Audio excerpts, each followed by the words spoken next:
और जैसे ही शिष्य स्नान करने लगा, एकदम जो है गुरुजी ने गर्दन से पकड़ा और पानी में उसका मुंह डुबो दिया। बड़ी देर तक जब तक पानी में रखा, अब थोड़ी देर तक तो रहा जब तक उसने सांस से रोकी रखी, लेकिन बाद में जो तड़फने लगा, हाथ पांव मारने लगा, उछले, मुझे बचाओ मांगो, वो सब पानी से निकल बाहर निकलना चाहता, तड़फ रहा था। जब हम पानी में डूबते हैं, जब तक सांस हम रोके रखते हैं तब तक तो उसमें ठीक रहते हैं, लेकिन जब सांस रोकना हमारे वश में नहीं रहता, फिर क्या हाथ पांव चलाते हैं, तड़पते हैं कि हम इससे बाहर निकले। थोड़ी देर के बाद जब तड़फन उसकी ज्यादा बढ़ गई, गुरुजी को लगा कि अब इस तड़फन को सहन नहीं कर पाएगा, फिर उसने गर्दन को से हाथ हटाया और शिष्य एकदम से जो है पानी से बाहर आकर के खड़ा हो गया और एकदम से जैसे किनारे पर पहुंचा, उसकी सांस चढ़ी हुई थी, एकदम से व्याकुल हो गया था, तड़फ रहा था, व्याकुल हो रहा था। और एकदम से गुरुजी से कहा, गुरुजी मैंने तो भगवान को प्राप्त करने की अवस्था के बारे में कहा था, लेकिन आप ये क्या कर रहे, आपने तो मुझे आज मार ही दिया था, मुझे पानी में डुबो दिया था, मैं तड़फ के आज मर ही जाता, मेरी ऐसी अवस्था हो गई थी। जब इस बात को गुरुजी ने सुना, तब गुरुजी ने कहा कि तुम्हारा जो प्रश्न था इसका उत्तर यही है। मतलब जब हमारे जीवन में हमारे हृदय के हमारे अंदर की आवाज इतनी हो जाएगी, हमारे अंदर की तड़फन इतनी हो जाएगी कि हमने भगवान का सत्संग करना, भगवान का भजन करना है, कहीं कथा लगी है, हम घर में तो रह रहे हैं लेकिन फिर भी मना हमारा कथा में हमने जाना था, हम नहीं रह सकते एक भी समय। हमारा नित्य का नियम था कि हम प्रातः काल जब उठते थे, स्नान करते तो उसके बाद बाल गोपाल की सेवा करते थे, उनको भोग लगाते थे, उनका श्रृंगार करते थे। एक दिन नहीं हुआ तो सारा दिन हम व्याकुल है। क्यों? क्योंकि आज हमारे से नियम छूट गया है, आज हम भगवान की सेवा नहीं कर पाए। जब ऐसी अवस्था हमारे मन में हो जाएगी, हमारे हृदय में हो जाएगी, तब समझ लेना कि अब जो है भगवान के साथ हमारा तार जुड़ गया है।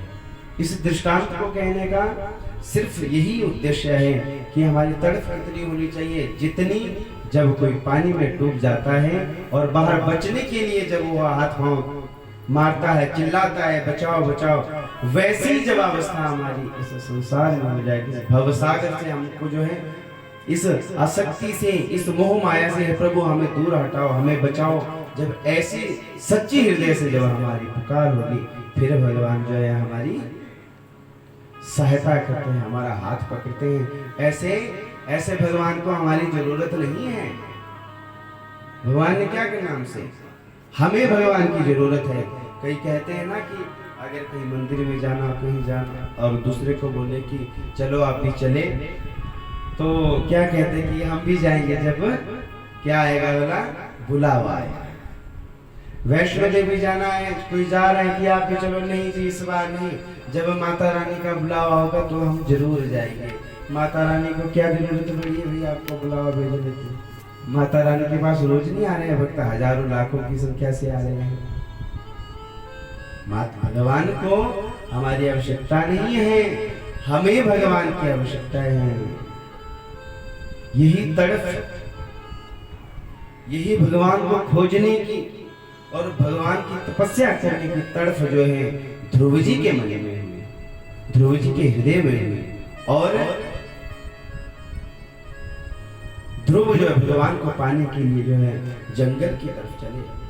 5 वर्ष की वो नन्ही सी आयु, उस अवस्था में जो अवस्था हंसने खेलने की है, खाने पीने की है, मस्ती करने की है, उस अवस्था में 5 वर्ष का वो छोटा सा नन्हा सा बालक बिना किसी भय से जो है आज जंगल की तरफ जा रहा है। कोई पता नहीं है क्या नाम जपना है, कौन नाम देगा, इस बारे में कोई पता नहीं है। सिर्फ सुना है कि अगर तुमने जो है राजा के सिंहासन को प्राप्त करना है तो तुम्हें पहले तपस्या करनी पड़ेगी। बस यही बात सुनी और चल पड़े जंगल की तरफ। जब परीक्षित जी ने इस बात को सुखदेव के मुख से सुना, श्रवण किया कि 5 वर्ष का नन्हा सा बालक भगवान को पाने के लिए जंगल की तरफ जा रहा है, प्रभु आप मुझे इस प्रसंग को जो है विस्तार पूर्वक कहिए, मैं इस बारे में विस्तार से आपसे श्रवण करना चाहता हूँ। जैसे जैसे सुखदेव जी भागवत की चर्चा को आगे आगे बढ़ा रहे हैं, परीक्षित जी की जिज्ञासा भी वैसे वैसे ही बढ़ रही है। तब सुखदेव जी कहते हैं, सुनो परीक्षित, श्रीमद् भागवत महापुराण के चतुर्थ स्कंध में 8वां अध्याय में मनु शतरूपा के जो पहले पुत्र हुए, जिनका नाम था, क्या नाम था वाला, क्या नाम था? मनु और शतरूपा की कितनी संतानें हुई थी? मैंने कल बताया था 5 हुई थी, और 3 लड़कियां और 2 पुत्र। सबसे पहले पुत्र का क्या नाम था? उत्तान का। बहुत अच्छा लगा, देखो आपको याद है। यही मतलब हम जो सुना रहे हैं ना पूरा हमें समझाना आएगा कभी, और ना ही पूरा समझने की आवश्यकता है। इतनी इतनी बातें हम याद रखते हैं। जब हम आपसे इस प्रकार के उत्तर को सुनते हैं ना, हमें बहुत अच्छा लगता है कि हमने जो कुछ कहा कम से कम वो आपके हृदय तक पहुंचा है। और जब कोई प्रश्न कुछ पूछता है आगे से, हमें बहुत अच्छा लगता है। प्रश्न करना कोई बुरी बात नहीं है, लेकिन प्रश्न करने का हमारा तरीका कैसा है वो सबसे बड़ा है। एक प्रश्न होता है, वो होता है परीक्षा लेने के लिए कि जरा हम उनसे पूछें इनको कुछ आता भी है कि नहीं। जो इस प्रकार के प्रश्न करते हैं उनको जो है अधम श्रेणी का श्रोता कहा है भागवत में। अधम, अधम माने जिसका कथा में बैठना भी कोई सार्थक नहीं है और ना ही प्रश्न करना। और एक होता है मध्यम वर्ग का श्रोता, जो प्रश्न तो करता है लेकिन किस बात के लिए? अपने ज्ञान को दिखाने के लिए, कि मैं देखूं जो मैं प्रश्न करूंगा उसके बारे में इनको ज्यादा पता है कि मुझे ज्यादा पता है। जो मध्यम वर्ग का जो श्रोता होता है उस पर भी भगवान की कृपा उतनी नहीं होती है। क्यों? क्योंकि वह बुद्धि से भगवान की कथा को सुनता रहता है। वो जो सुनाने वाला होता है उसका ध्यान सिर्फ इसी बात पर होता है कि यहाँ जैसे इन्होंने गलत बोल दिया, नहीं नहीं ऐसा नहीं है, ऐसा यहाँ पर ये बात है, यहाँ पर ये बात है। और एक होता है उत्तम श्रेणी का श्रोता, जो प्रश्न तो करता है लेकिन किसके लिए? अपनी जिज्ञासा के लिए। अपने हमने जो बात सुनी है, क्या जो बात मैंने समझी है वह सही है या उसमें कोई हेर फेर तो नहीं रहा है? और जो उत्तम श्रेणी का जो श्रोता है होता है, जो प्रश्न करता होता है, भगवान उसका कल्याण करते हैं। वक्ता, श्रोता और प्रश्न पूछने वाला सबका कल्याण जो है भागवत की वार्ता करती है। और कल मैंने एक बात कही थी और भैया पीछे बैठे हैं, इस बात से मुझे याद आई। मैंने कल एक बात कही थी आपको कथा में कि माता पिता अगर सामर्थ्यवान हो तो जरूरी नहीं कि इसी बात का इंतजार करें कि केवल हमारी संतान ही हमसे कोई भी कार्य करवाए। चाहे भागवत हो, भागवत की बात नहीं इसमें, कोई भी, चाहे तीर्थ यात्रा करवाएं, चाहे घर में पूजा पाठ कराएं, चाहे कोई भी अच्छा काम करवाएं, वो स्वयं ही अपने हाथों से कर सकते हैं। फिर भैया बैठे पीछे, और सबसे पहले तो प्रश्न तो इनका बहुत ही अच्छा था, ये तो बहुत ही अच्छा प्रश्न था, लेकिन प्रश्न से भी ज्यादा अच्छा इनका पूछने का तरीका था। जैसे इन्होंने मेरे से पूछा, हम तो उनसे छोटे हैं, उम्र में भी छोटे हैं, हर एक बात में छोटे हैं, हमें कुछ नहीं आता है, कि जितना हम बोलते हैं ये सब ठाकुर जी की कृपा है और आप लोगों का विश्वास है, आप लोगों का प्रेम है। क्योंकि जिस तरीके से आप बैठे होते हैं ना, बोलते हैं कि श्रोता जो होते हैं वक्ता की डायरी होते हैं। जैसे श्रोता होते हैं वक्ता भी फिर वैसी ही कथा करते हैं। अगर आप भी ध्यान से नहीं सुनेंगे तो हमारा ध्यान भी इधर उधर जाता रहेगा। हम भी कई थोड़ी देर के बाद नीचे की तरफ देखते रहेंगे कि क्या क्या बना, आते हुए को देखते रहेंगे, जाते हुए को देखते रहेंगे, ध्यान विचलित हो जाएगा। लेकिन अगर आप भी ध्यान से सुन रहे हैं तो हमें भी ध्यान रखता है, जितना हो सके सावधानी से बोलना पड़ता है। और कई बार ऐसा भी हो जाता है कि हम बोलना कुछ और चाह रहे हैं लेकिन वो सामने तक बात कुछ और रूप में पहुंच, केवल समझाने में जरूरी नहीं है समझने में ही कमी हो, समझाने में भी कमी रह सकती है। देखिए कमी हर परिपूर्ण कोई नहीं है, गलती वक्ता से भी हो सकती है और श्रोता से भी हो सकती है। लेकिन भैया ने जिस प्रेम से इस प्रश्न को पूछा था मुझे बहुत बहुत ही अच्छा लगा। फिर हमें अपने इस सनातन के ऊपर क्यों गर्व होता है, हमें क्यों अपने सनातन के ऊपर इतना विश्वास है, क्यों हमारा प्रेम है, क्यों हमसे जुड़े? इसीलिए जुड़े हैं क्योंकि हमारे सनातन की ई तो हमें धर्म सिखाता है। धर्म हमें क्या सिखाता है, हमारी कथाएं हमें क्या सिखाती है, हमारा सनातन हमें क्या सिखाता है कि मैं पहले से इस बात को कह रहा हूँ, हमें किस बात को कहाँ कहना है, कैसे कहना है और कब कहना है। भैया मेरे पास आए और उन्होंने कहा कि मैं आपसे एक बात पूछना चाहता हूँ, अगर आप बुरा नहीं मानेंगे। 2 बार कहा इन्होंने, मैं पूछूं अगर आप बुरा नहीं मानेंगे? मैंने कहा पूछो जो आप पूछना चाहते हैं। कि आपने कहा कि माता पिता अपने आप स्वयं भी इन कार्यों को कर सकते हैं, जरूरी नहीं कि संतानें ही करें। तो मैं फिर से समझाऊं, उस बात को कहने का मतलब मेरा ये है कि कई बार ऐसा होता है माता पिता ने खूब धन कमाया, उनका मन होता है कि हम इन कार्यों को करें, लेकिन भाग्यवश समयवश समझे कि संतान उतनी अच्छी नहीं प्राप्त हुई, ये तो भाग्य की बात है, नहीं मानती है, उनका कुछ अलग रास्ता है, हमारा कुछ अलग रास्ता है। हम चाहते हैं कि हम करें भागवत, लेकिन आजकल डर होता है माता पिता को, कहीं ऐसा नहीं हो हम भागवत करना यहाँ शुरू कर दें, ये उसके बीच में कुछ और ही उपद्रव कर दे। इस डर से क्या करते हो, वो रह जाते हैं, सोचते ही रहते हैं, सोचते रहते हैं, तब तक समय निकल जाता है। होते हैं ऐसे ऐसे उपद्रवी बालक भी हैं आजकल कि माता पिता को 1 मिनट का भरोसा नहीं होता कि वहां जा रहा है कि अब वहां पर क्या कमा कर क्या जाएगा। तो ऐसी संतानें जिनके हो और माता पिता चाहते हैं कि हम कुछ करें अपने हाथों से दान पुण्य, तो उनके सहारे मत छोड़ो, आप अपने आप स्वयं करें, अपनी व्यवस्था स्वयं करें। एक बात हुई ए, और दूसरी बात ये है कि माता पिता ने तो कर लिया और आगे संतान भी सदाचारी है, श्रेष्ठ है, आज्ञा को मानने वाली है, उनका मन भी है कि हम अपने माता पिता के लिए कुछ करें। माता पिता ने एक बार कर दिया, जरूरी नहीं है भागवत एक बार आंगन हो गया, दूसरी बार अब होगा ही नहीं।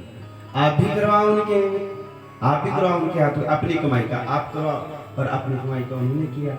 वैसे तो जहाँ पे दोनों का तालमेल अच्छा होगा, माता पिता और पुत्र का, वहां पर ये बात होगी नहीं, क्योंकि जब भी करवाएंगे तो एकदम से बालकों की भी सहमति होगी, रिश्तेदारी की भी सहमति होगी। लेकिन फिर भी अगर आप फिर से आप चाहते हैं कि हमारे माता पिता ने हमारे किसी प्रकार की कोई कमी नहीं रखी है और हम भी जो अपनी तरफ से उनके लिए कुछ करना चाहते हैं, तो आपको भी मना नहीं है। दूसरी बात हुई ए, और तीसरी बात कि माता पिता ने कर लिया है, अब संतान भी श्रेष्ठ है, वो भी करना चाहते थे, लेकिन अब ऐसा है कि हमारे माता पिता ने तो भागवत करवा लिया है, अब हम कैसे करवाएं? और माता पिता का शरीर पूरा हो गया, अब फिर से उनकी इच्छा है कि हमें करवाना है। माता पिता ने अपने जीते जी तो करवाया है, अब उनका शरीर पूरा करके जब वो इस धरा से चले गए हैं, आप फिर भी उनके निमित्त करवा सकते हैं। ये तो सदाचारी श्रेष्ठ पुत्रों की, श्रेष्ठ संतान की ये जो है पहचान है। उन माता पिता को इस लोक में तो सुख था ही अपने संतान का, लेकिन जब भगवान के धाम पे पहुंचेंगे तब भी वो प्रसन्न हो गए कि आज मेरे पुत्र आंगन में बैठ करके हमारे निमित्त से वो करवा रहे हैं। छूटना नहीं है, ऐसा नहीं कि माता पिता ने कर लिया अब हम फ्री हो, नहीं। और तीसरी बात में भैया ने कहा था कि कई बार ऐसा होता है कि माता पिता के पास धन भी होता है और हम भी करवाना चाहते हैं, लेकिन कई बार माता पिता भी टेढ़े होते हैं, वो बोलते हैं नहीं नहीं नहीं, नहीं करना। बच्चों का मन करवाने का है, माता पिता नहीं चाहते हैं, पैसे भी खूब है, किसी बात की कोई कमी नहीं है। तब मैं बच्चों से कहूँ, संतान से कहूँ, इस बात को आप करवाएं, उनसे जबरदस्ती पकड़ के करवाएं। हमने करवाना है, आपका ना हमने एक पैसा लेना है ना आपको कुछ देना, आपने सिर्फ बैठ करके उसको सुनना है। जब तक वो आप शुरू नहीं करेंगे ना, तब तक वो मना करते रहेंगे, लेकिन जिस दिन वो पहले दिन कथा में बैठेंगे ना, फिर सुनेंगे, फिर वो आपको खूब आशीर्वाद देंगे कि हमने इतना मना करते हैं लेकिन आपने हमारी बात को टाल करके इस काम को करवाया, खूब आशीर्वाद देंगे और आपको खुश हो।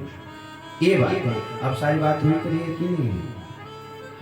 तो ऐसा नहीं है कि अब करवा दिए, एक बार करवा दिए हैं, अब जो है हम सारी उम्र के लिए नहीं।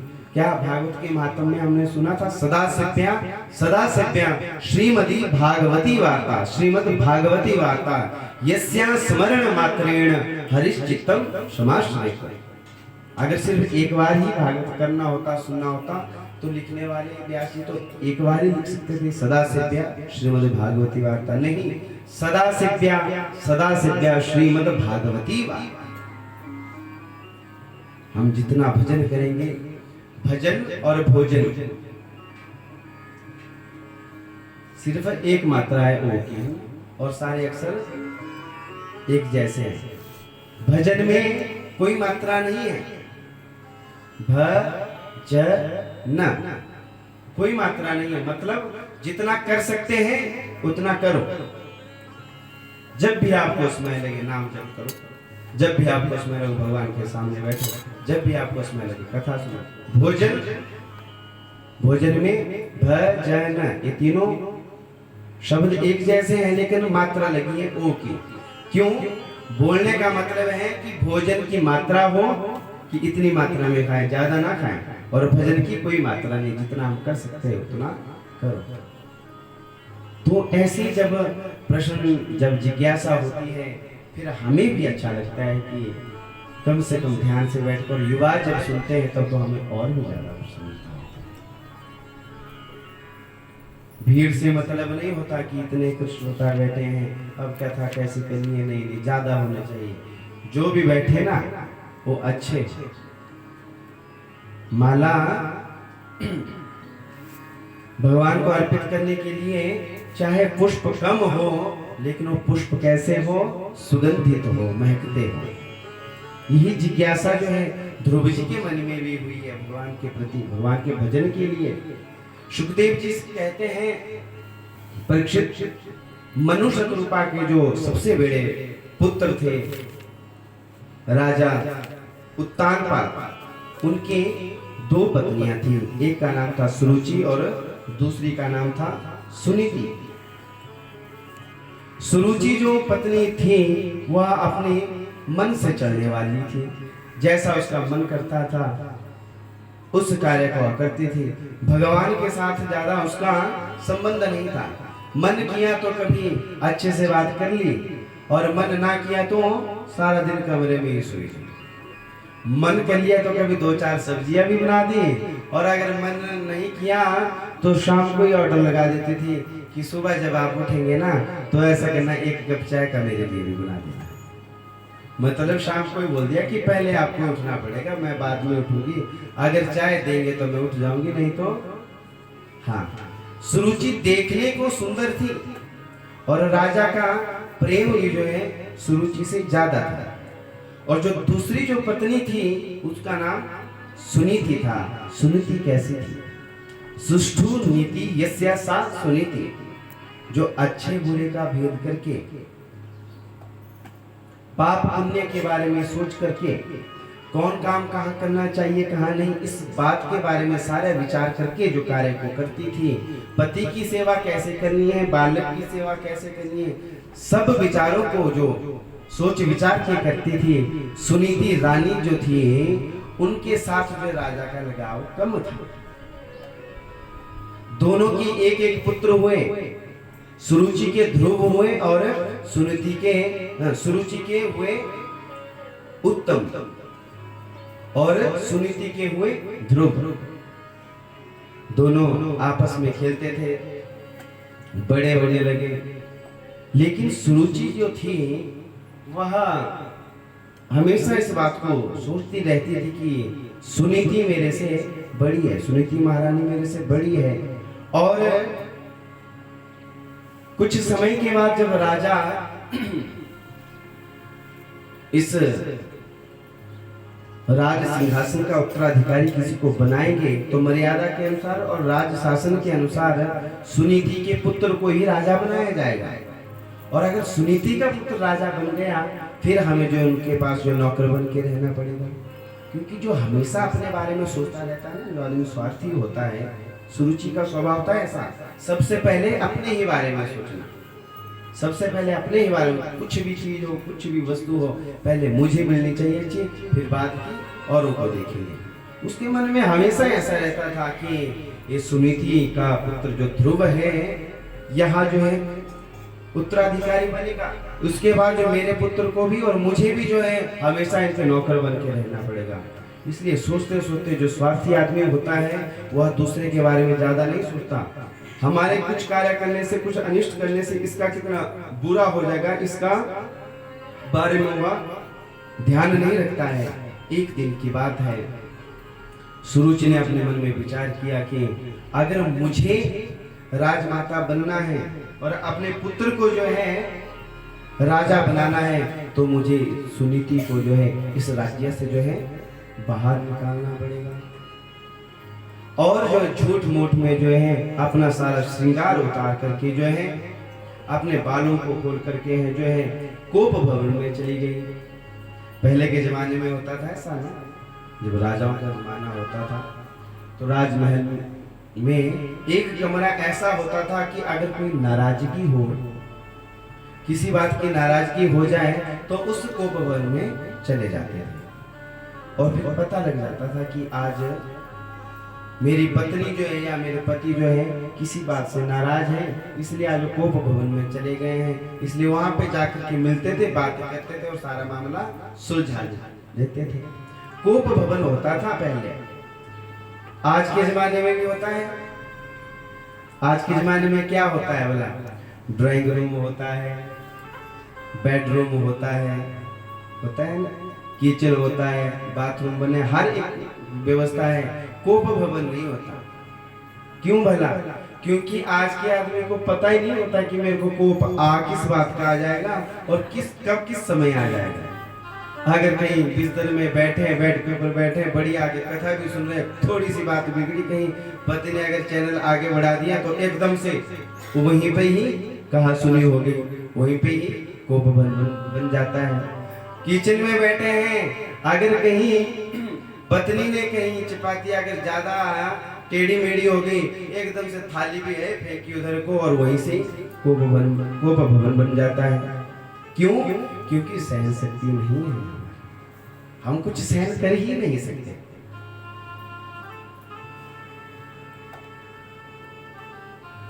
हर बात के ऊपर हम झगड़ने के लिए तैयार हो जाते हैं, वाद विवाद करने के लिए तैयार हो जाते हैं।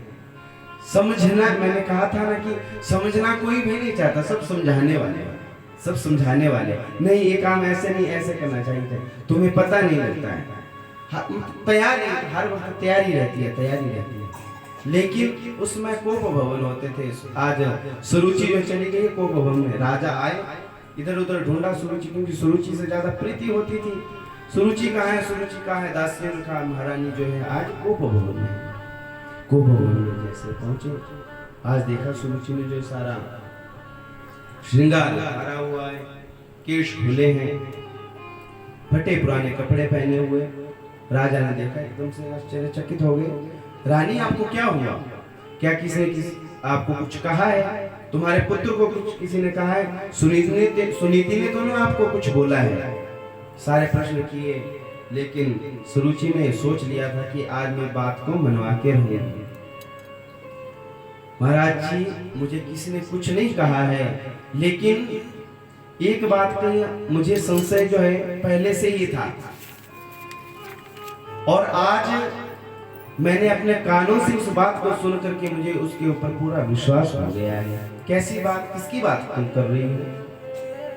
तब रानी ने कहा, आज जो है मैं सुनीति महारानी से, जो जिसको मैं अपनी बड़ी बहन की तरह समझती हूँ, आज मैं उनसे बातें करने के लिए और ध्रुव से बातें करने के लिए जो है उनके कक्ष में जा रही थी। लेकिन मैं जैसे उनके कक्ष के पास पहुंची, दरवाजे के पास पहुंची, तो अंदर जो है सुनीति जो है अपने पुत्र से बात कर रही थी और उन्हें समझा रही थी कि बेटा, कुछ समय के बाद जो है ऐसा मेरा और तुम्हारा बहुत अच्छा समय आएगा, जब आप राजा बनेंगे और मैं राजमाता बनूंगी। क्यों? क्योंकि महाराज, जब इस राज्य की जिम्मेवारी अगर किसी को सौंपेंगे तो सबसे बड़े पुत्र आप हो और आपको ही राजा बनाया जाएगा। फिर जो है हम सुनीति को भी इस राज्य से बाहर कर देंगे और उनका जो पुत्र है ध्रुव, उसको भी इस राज्य से बाहर कर देंगे। जबकि सुनीति कभी भी ऐसा मन में नहीं सोचती थी। क्यों? क्योंकि जो भगवान का भजन करने वाला होता है, अच्छा श्रेष्ठ जो आदमी होता है, सत्संगी जो मनुष्य होता है, वह कभी दूसरों के बारे में भला बुरा नहीं सोचता है। किसी का बुरा हो, किसी का अहित हो, इस बारे का विचार कभी नहीं करता है। लेकिन सुरुचि ने मन बनाया था कि आज मैंने जो है सुनीति को इस महल से बाहर करना है। राजा ने जब इस बात को सुना, पहले तो उन्हें विश्वास नहीं हुआ। रानी से कहा, नहीं रानी, ऐसा नहीं हो सकता है आपको जो है धोखा हुआ हो, तुमने गलत सुना है।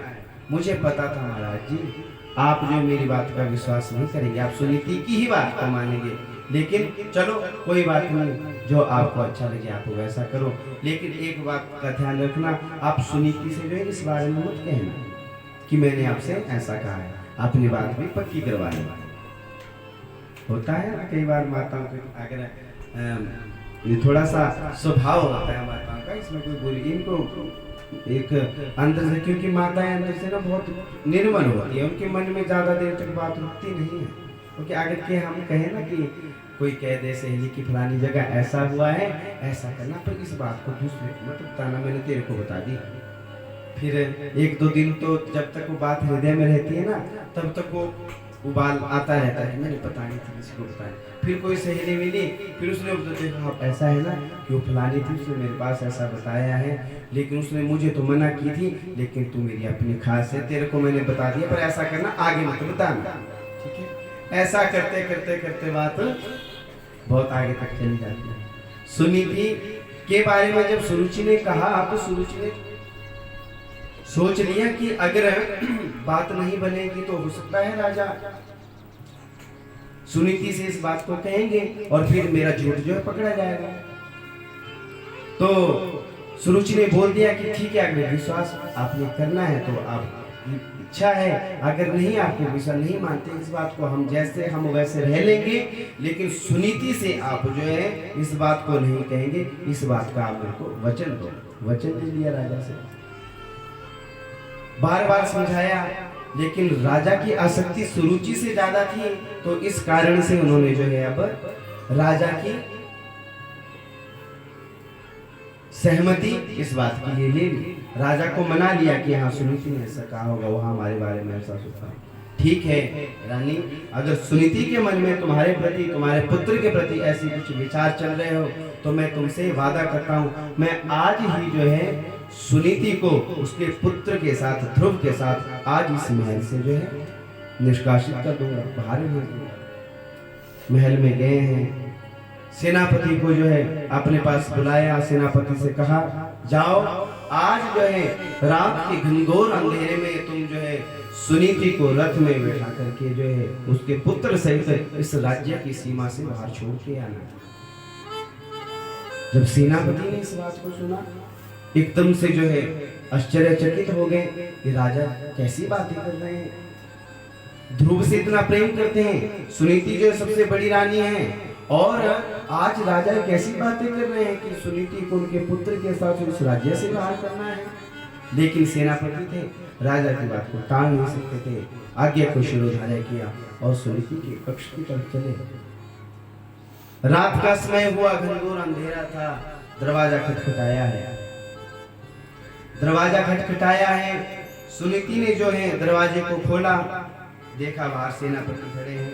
सेनापति, इस समय जो है हमारे पक्ष में आने का आपका प्रायोजन किस कारण से, क्या राज्य में सब कुशल तो है, राजा ठीक है, सुरुचि ठीक है, उनका पुत्र ठीक है, प्रजा ठीक है? क्योंकि जो अच्छा आदमी होता है वह हमेशा जो है अच्छा ही सोचता है।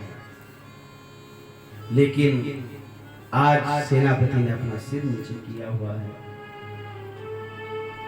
सेनापति महारानी से कह रहे हैं सब कुछ ठीक ठाक है, सारी व्यवस्था अच्छी है, लेकिन हे महारानी, महाराजा उत्तानपाद किया गया है कि आज ही आपको और इसी समय जो है आपको और आपके पुत्र को रथ में बिठा करके जो है इस राज्य की सीमा से बाहर छोड़ा। जब सुनीति ने इस बात को सुना, आंखों से आंसू निकल पड़े।